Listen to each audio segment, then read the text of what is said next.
हम सबके पितामह हैं और वर्तमान के मुनि परंपरा के मूल प्रवर्तक हैं।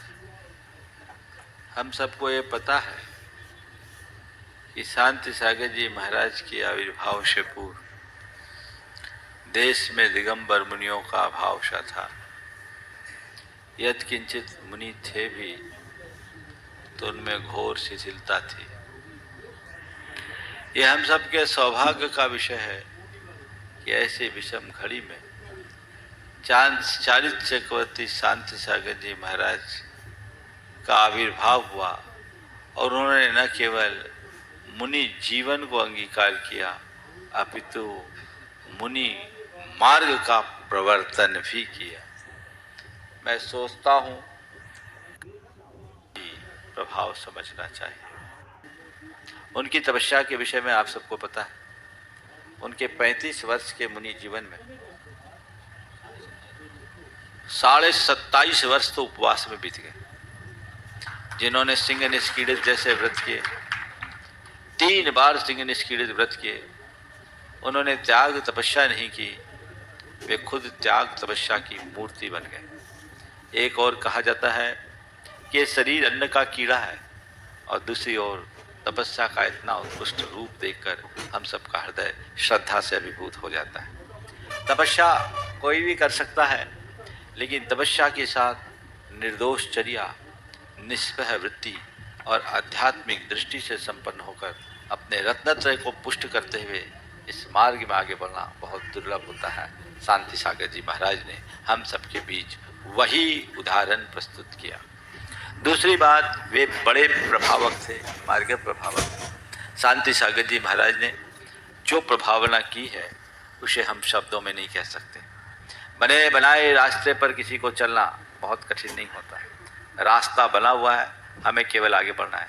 लेकिन ऐसा रास्ता जो वर्षों से आवागमन शून्य है, जिसमें ढेर सारे झाड़ झंखाड़ उगाए हैं, जो बहुत उबड़ खाबड़ है, कदम रखना भी मुश्किल है, ऐसे रास्ते पर चलना बहुत कठिन होता है। और न केवल चलना अपितु और पीछे वालों के लिए रास्ता बनाते हुए चलना बहुत कठिन काम है। पर ऐसे कठिन काम को वही अंजाम दे पाते हैं जो दृढ़ इच्छा शक्ति के धनी होते हैं, कठोर परिश्रमी होते हैं, कर्मठता से भरे होते हैं और संकल्प के धनी होते हैं।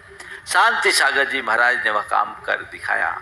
वे न केवल अपने मार्ग को प्रशस्त किए अपितु हम सब के लिए सदा सदा के लिए मार्ग प्रशस्त करके गए। कितनी कठिनाई भरा दौर था उस समय।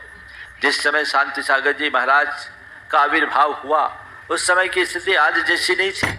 आज तो आप संपूर्ण मुनिचर्या को जानते हैं। आज पूरे देश में लगभग सभी लोगों के मध्य जैन मुनि और उनका दिगंबरत्व सर्वमान्य हो गया। लोग श्रद्धा से भर करके जैन मुनि की प्रति अपनी दृष्टि रखते हैं, उनकी पूजा वंदना करते हैं। लेकिन उस समय दिगंबर जैन मुनियों का विचरण एक बहुत कठिन चुनौती थी। शांति सागर जी महाराज ने उनका सामना किया और दृढ़ता से उसको करके जिस तरह से उन्होंने मार्ग की प्रभावना की, वो इतिहास की अमर गाथा बन गई। 2-1 प्रसंग उनके मार्ग प्रभावना के संदर्भ में मैं आप सबसे बताऊंगा। शांति सागर जी महाराज जब दक्षिण भारत से उत्तर भारत की ओर आ रहे थे, उनसे कहा गया कि महाराज, उत्तर के लोग बड़े कठिन हैं, वहां जाएंगे तो कुछ तकलीफें हो सकती है, आपको मंत्र सिद्ध कर लो, मंत्र सिद्ध कर लो। शांति सागर जी महाराज ने कहा, जिसको नमो आर्यानम, नमो वैध्यानम, नमो लोहे सब साउनम कहकर लोग जपते हैं, वो अपने विघ्न बाधा के निवारण के लिए कोई मंत्र सिद्ध करे, मुझे समझ में नहीं आता। मुझे कोई मंत्र सिद्ध नहीं करना है। मैंने तो एक ही जीवन का एक ही मंत्र जाना है, वह यह है कि रत्नत्रय से ही भव पार उतरा जा सकता है। जो रत्नत्रय भव पार लगाता है वो सबको पार करा देगा। हमें और कुछ जरूरत है।